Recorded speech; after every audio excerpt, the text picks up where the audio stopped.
du déstabiliser mouvance am ñi muy liggéeyal waaye nag li ma si jaaxal Baye Assane nañ fa duggee noonu actualité rek man lu ma si jaaxal mooy yow ne nga dangay dem waaye dootoo ci débat waaye li nga tànk boo teg bu ne rek askan gi bu taxay def seetlu rek day gis ni tànk toog la du tànk au revoir tànk toog la di nan lay wax damay tuxu ba pare di gën a daaj di jënd ay tableau di ko wekk si kër gi foo tuxu jëm ak tabaxaat ak transewaat defaraat jekki-jekkal nag bateau ki kenn xam daal di repeindre indi salon bu bees meuble bu bees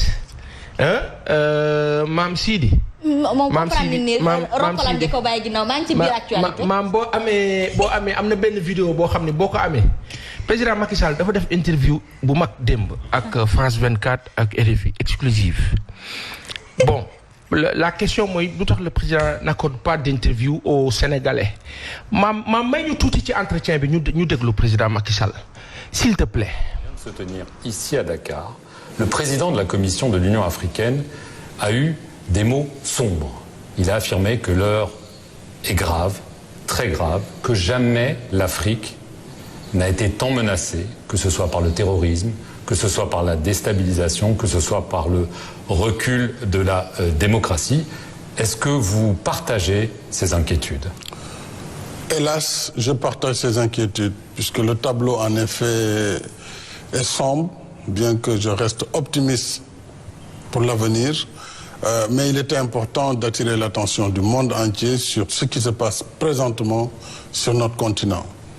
Au plan de la sécurité et de la lutte contre le terrorisme, le continent aujourd'hui est métastasé par des fronts ouverts, d'abord dans le Sahel, dans le bassin du lac Tchad avec Boko Haram, dans la Corne de l'Afrique, en Centrafrique et même au Mozambique.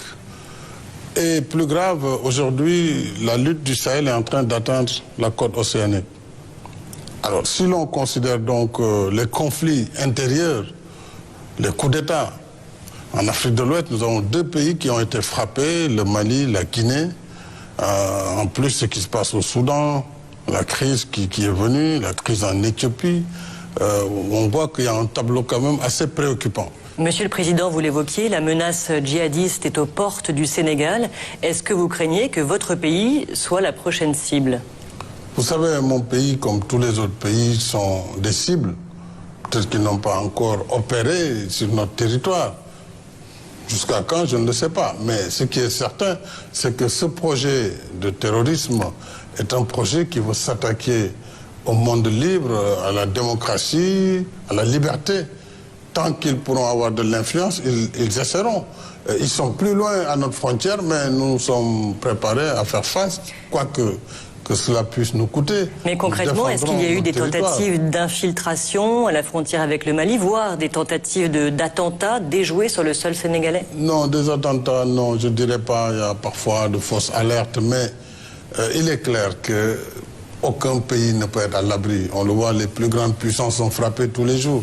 Donc moi, je ne peux pas avoir la prétention de dire que mon pays ne sera pas frappé, mais ce qui est sûr, c'est que nous saurons être résilients pour défendre notre territoire national. Ça, j'en fais un point d'honneur, et nos forces de défense et de sécurité, comme leur devise leur indique, on nous tue, mais on ne nous déshonore pas. Et c'est une obligation fondamentale pour le Sénégal de défendre son territoire, quoi que ça puisse coûter. Cela dit, nous devons être solidaires de ce qui se passe autour de nous, et parce que ce qui se passe autour de nous impacte. Aujourd'hui, nous avons ici la libre circulation des personnes et des biens. On n'a même pas besoin de passeport pour passer d'un pays à un autre dans l'espace CEDEAO. Donc il est facile. Les populations sont les mêmes, dans les frontières, c'est les mêmes familles. Donc vous voyez, c'est très difficile de pouvoir assurer une fermeture étanche, c'est pas possible. Mais nous continuons à nous battre pour que la sécurité, la paix soient garanties, mais aussi le développement, puisqu'il faut assurer le développement dans les régions éloignées, apporter des besoins et des biens pour les populations, que ce soit la santé, l'éducation, vraiment les commodités usuelles pour pouvoir les mettre à l'abri de la tentation du terrorisme. Alors, évidemment, le cœur du terrorisme, ça reste le Sahel, le Niger, le Burkina Faso, mais avant tout le Mali. Il y a un élément nouveau qui semble arriver au Mali, c'est la société de sécurité russe Wagner. Pour Paris, c'est inacceptable. Pour votre homologue ivoirien Alassane Ouattara, ce serait un suicide. Est-ce que si cette société Wagner s'implante au Mali, c'est une ligne rouge pour vous? J'éviterai toujours de rentrer dans des positions comme celle-ci. Il est clair que nous sommes des États. La sécurité se défend au niveau des États, ça c'est un principe. C'est un principe sur lequel je resterai ancré. Nous avons interrogé les autorités maliennes au sein de la CEDEAO. Nous avons posé les questions précisément sur ces rumeurs qui circulaient à propos d'une société privée de sécurité Wagner. Les autorités maliennes nous ont répondu qu'il n'y avait rien. En tout cas, au moment où elles nous parlaient... Vous les croyez? Non, les croire ou ne pas les croire, c'est autre chose. Mais je dis, officiellement, nous les avons interpellés au plus haut niveau dans un sommet de chefs d'État. Nous avons interpellé à travers le médiateur de la CEDEAO. Ils ont dit qu'ils ne sont pas en négociation, il n'y a pas d'accord en tout cas. Mais il est clair que l'apparition d'une société privée va compliquer la situation du Mali, ça c'est clair. Maintenant, il appartient aux autorités de tenir compte des risques qui vont découler d'un tel choix. C'est quoi c'est clair. Le risque, c'est de voir partir les forces françaises déjà, et les forces européennes, c'est de voir aussi peut-être d'autres mesures prises, ce qui va entraîner nécessairement une dégradation très grave de la situation dans le Sahel. Alors, est-ce que... clair. Donc ça... Oui, mais si les autorités maliennes veulent signer avec Wagner ou un autre, tout ce que nous pourrons constater, c'est de constater qu'il y a eu une décision très grave qui a été prise et d'envisager dans cette hypothèse-là quelles mesures prendre. Alors, nous pouvons anticiper, discuter avec elles. Et notre volonté d'ailleurs, ce n'est pas tant de sanctionner le Mali ou la Guinée. Notre volonté, c'est de les aider. Parce qu'au moment où je vous parle, nous avons tous des soldats dans le terrain. Est-ce que vous êtes prêt à les retirer? Si Wagner arrive, les soldats sénégalais au sein de la MINUSMA, vous les ramenez à la maison? Non, pas du tout. Ce n'est pas la même chose. Nous sommes partis dans le cadre des Nations Unies. Donc ça n'a rien à voir avec ce débat. Dans le cadre des Nations Unies, si le débat se pose à l'ONU, bien nous aurons notre position. En ce moment, nous la ferons valoir aux Nations Unies. Parce que ce n'est pas l'État du Sénégal qui est allé au Mali directement. Nous l'avions fait au tout début parce que là, c'était la solidarité africaine qui était engagée. Comme la France l'avait fait avec Serval, nous étions partis dans le cadre de la MISMA, avant même l'arrivée de l'ONU. Mais là, nous nous sommes engagés à travers les Nations Unies. Donc, c'est une mission multinationale des Nations Unies. En ce moment, si le débat se posera, le Sénégal, comme tous les autres pays, pourront avoir des positions sur ça. Sur le plan politique, Monsieur le Président, les autorités maliennes de transition ont déjà indiqué que les élections de février seraient reportées, malgré les avertissements de la CEDEAO qui tient un nouveau sommet là ce dimanche. Demandez-vous des sanctions supplémentaires? Nous ne pouvons pas accepter que dans cette partie de l'Afrique, que des militaires prennent le pouvoir par les armes. Ça, ce n'est pas acceptable. Nous sommes en démocratie. Le pouvoir se conquiert par les élections. Les pays peuvent avoir des crises, mais on ne peut pas faire l'apologie des coups d'État. Et ce n'est pas une solution. Maintenant, c'est arrivé, on a essayé d'accompagner. Mais ces coups d'État ces transitions doivent avoir un terme. Et on doit revenir à une situation normale et des autorités élues dans des élections libres et transparentes doivent prendre le relais. Est-ce que pour vous, les coups d'État plutôt au Mali, c'est exactement la même chose que ce qui s'est passé en Guinée? Donc il faut même motif, même punition, ou est-ce que c'est différent quand même? Non, vous savez, un coup d'État, c'est un coup d'État. Les circonstances peuvent différer. Les situations qui ont conduit au coup d'État peuvent être différentes, mais pour nous, et pour moi en tout cas, c'est le même résultat. Est-ce que vous avez des nouvelles d'Alpha Condé, le président renversé en Guinée? Non, je n'ai pas de nouvelles, puisque je sais ce que tout le monde sait, qu'il a été maintenant emmené dans sa résidence, dans la résidence de son épouse. Je n'en ai pas plus d'informations là-dessus. J'avais moi-même, comme tous les autres collègues, quand même appelé les autorités guinéennes pour demander qu'il soit libéré, parce que quand même, Une chose a été de faire le coup d'État, il a perdu le pouvoir, mais il doit pouvoir être libre de ses mouvements, libre de son action. Je pense qu'on doit quand même libérer le président Alpha Condé, c'est le minimum qu'on puisse exiger de la transition guinéenne. Alors, Monsieur le Président, ici au Sénégal, le débat sur les mandats présidentiels agite aussi la classe politique. Certains estiment que vous n'avez pas le droit de vous présenter à nouveau lors des prochaines élections prévues en 2024. Une question toute simple, est-ce que vous, de votre point de vue, vous auriez le droit de vous présenter à nouveau? Ce débat, je le traiterai à temps voulu et les Sénégalais seront édifiés. Ce qui est sûr, c'est que je ne poserai jamais un acte qui soit antidémocratique ou anticonstitutionnel, puisque je suis profondément démocrate. Maintenant, je décide moi de parler quand le moment sera venu, pas maintenant. ay tàccu leen président Macky Sall nag am na foo xamante ni tey da ngeen ko fay tàccu dayoo bi gis ngeen ko newoon naa leen ku xarañ la doo leen ko tàccu yéen dañuy déglu paasat ba pare tàccu leen président mi paasat ñu tàccu président dafa am dayoo tubaab bi xam naa da ko teg ci bopp CEDEAO pour ne que dénk nañ la Afrique de l'Ouest waaye ci yow la ñuy doxalee ngir moomaat leen ayoon nasaraan ak saay-saay. dafa am na tontu yoo xam ni tontu na ko benn bi nga xam ni c'est relatif aux Nations Unies par rapport à la position du Sénégal vis-à-vis du Mali. et de la Guinée des collaborations mais dafa am leen lu ma si soof. lan moo la soof nañ ma baal nag ñi may seetaan baal leen ma de ñàkk mat rek baal leen ma mais dafa am lu soof ci lii. lan moo ci soof. On a parlé en coulisses. Oui. Regardez le visage de Marc ak Charlotte. Comme interrogatoire, c'est-à-dire comme police nga jàkkaarloo ñoom ñuy wax ak yow. dañuy ñëw pour xam yow fan nga féete. Regardez le visage du président Macky Sall quand il s'adresse aux journalistes sénégalais. Regardez le visage du président Macky Sall quand il parle à ces gens. Yéen nañu parce que dans le fond li mu wax sur le troisième mandat mooy li mu waxoon fii. moom la waxaat.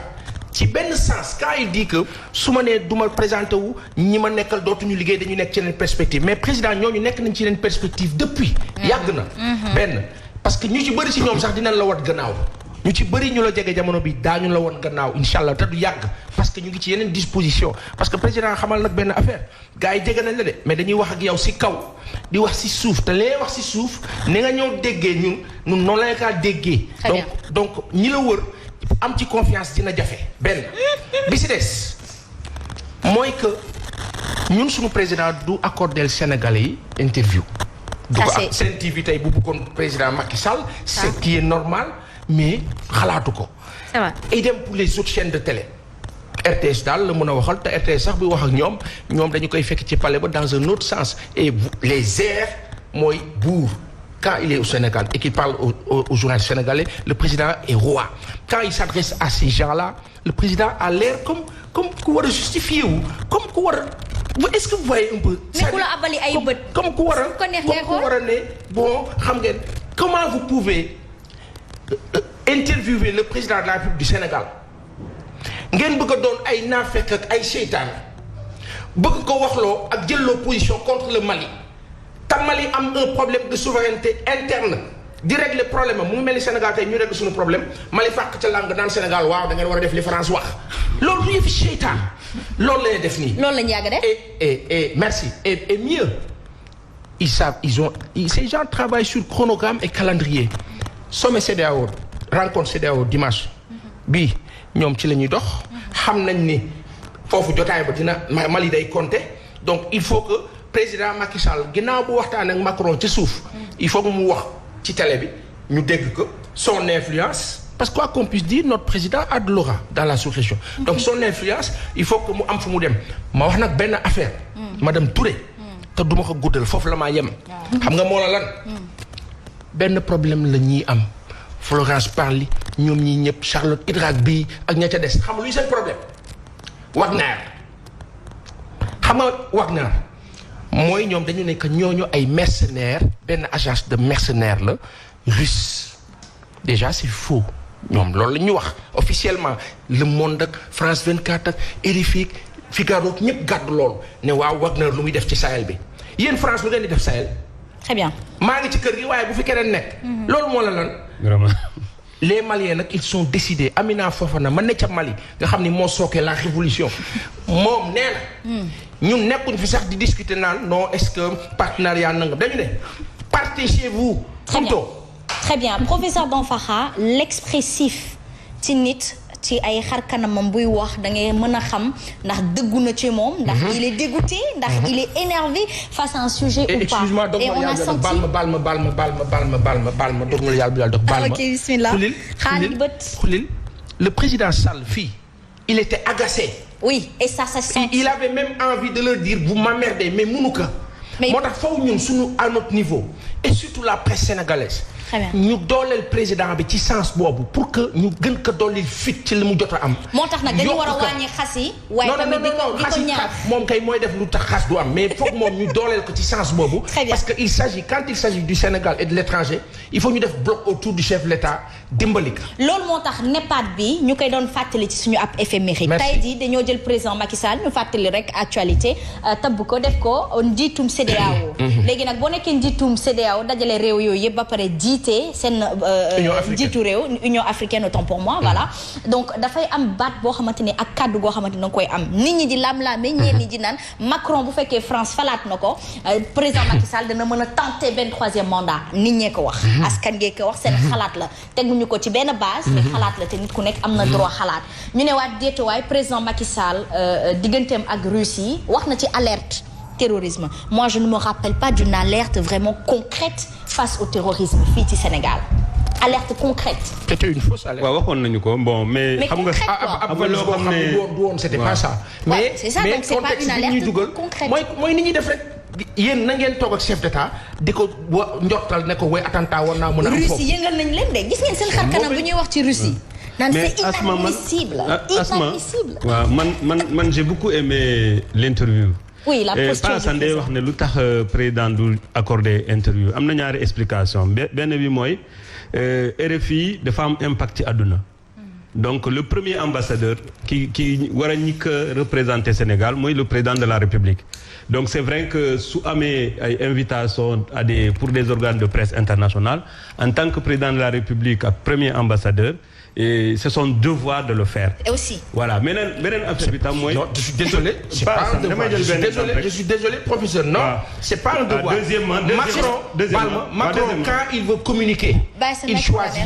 pourquoi ñun fii ñu war ñu imposer ne que président dafa war a wax ak ñoom ñu naan ko def. mais man xawma yow xamuloo. kan moo choisir. ah non mun na nekk les services de presse de la présidence de la République.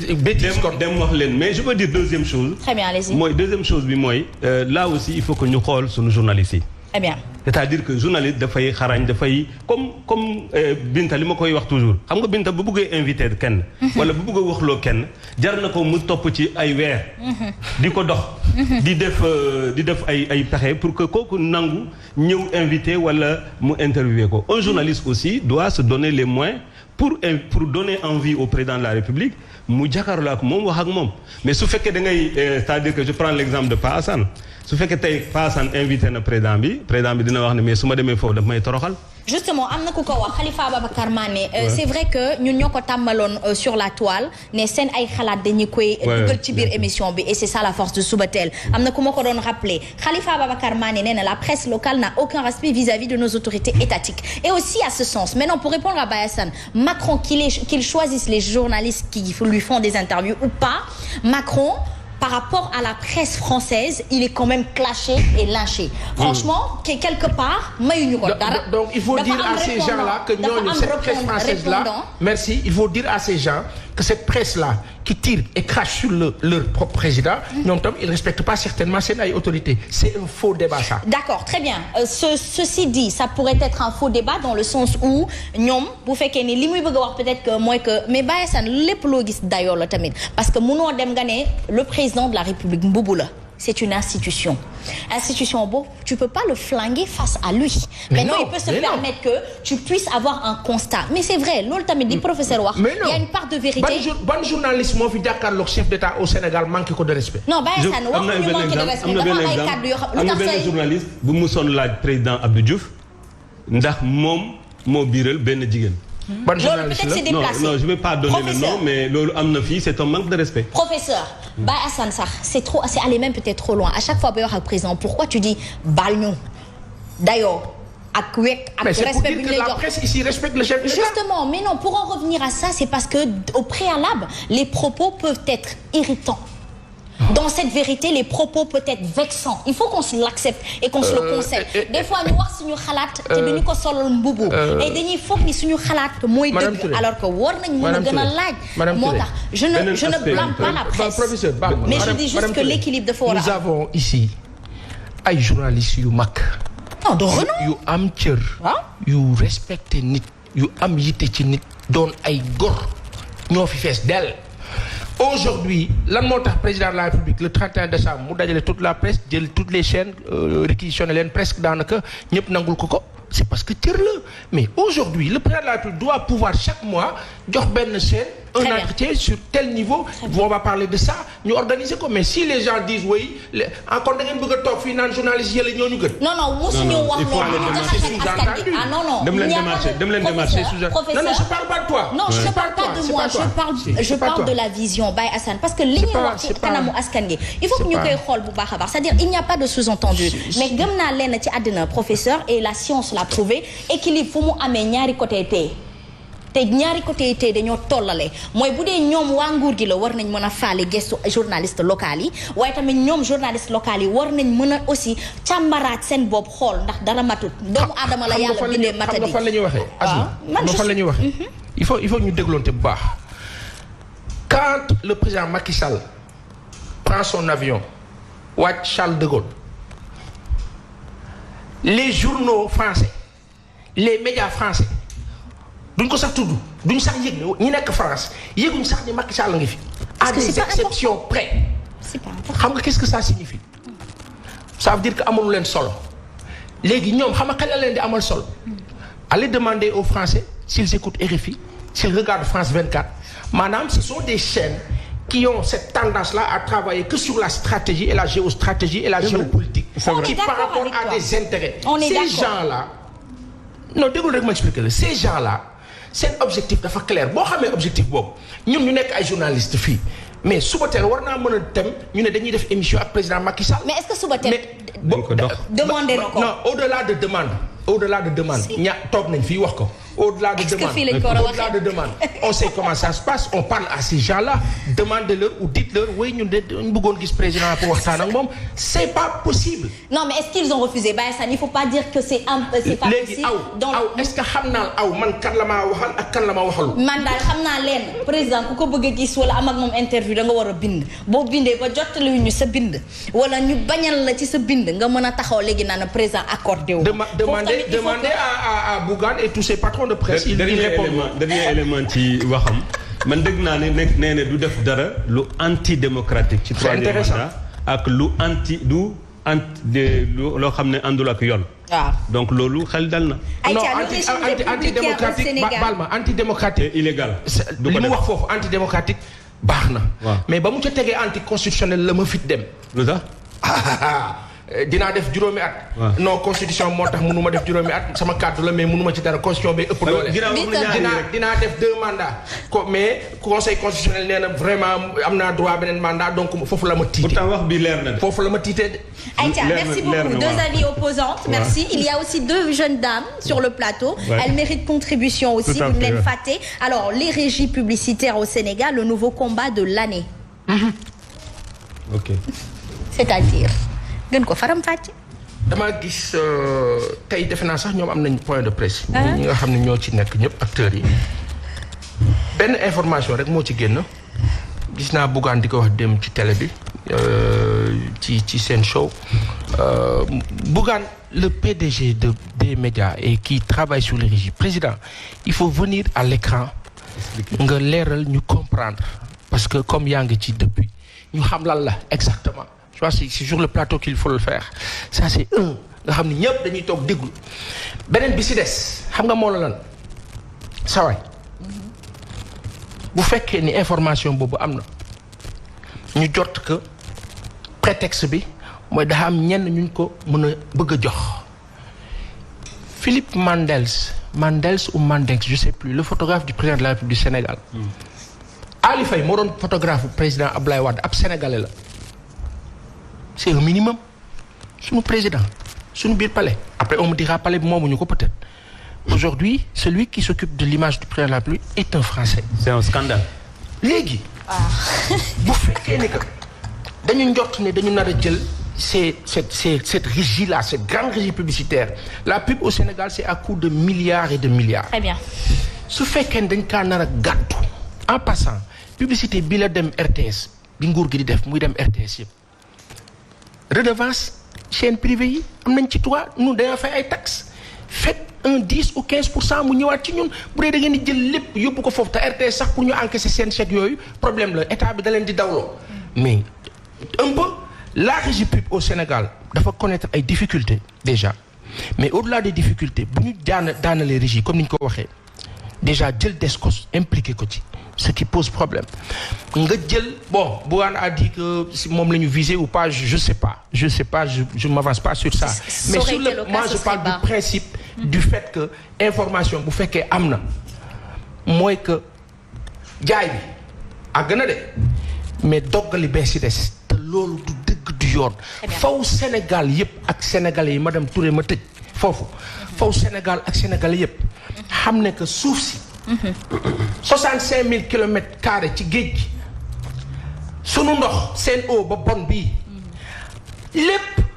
lépp à 90% Sénégal jébbal na ko France foofu la waxee c'est le grand danger il faut se réveiller. Aïcha, ce sera on continue sur le plateau Subatel. Je pense que demain c'est vendredi on fera le package le cocktail de l'actualité. On n'a toujours pas parlé des locataires nee nañ léegi bu kenn nangooti nga fay plus de 2 mois de caution jot naa leen téléphone newoon nañu bu fekkee ni mën nañ jàpp bés boo xamante ni ñoom dinañ ñëw istam wax l'association des employeurs et des locataires du Sénégal donc danaa ko jottali inchallah professeur Danfara dañuy ndar keppe actualité bi bàyyi fi bàyyi Assane bu ko defee ñu dugg ci actualité économique ànd ceeg Binta Ba ce sera tout de suite.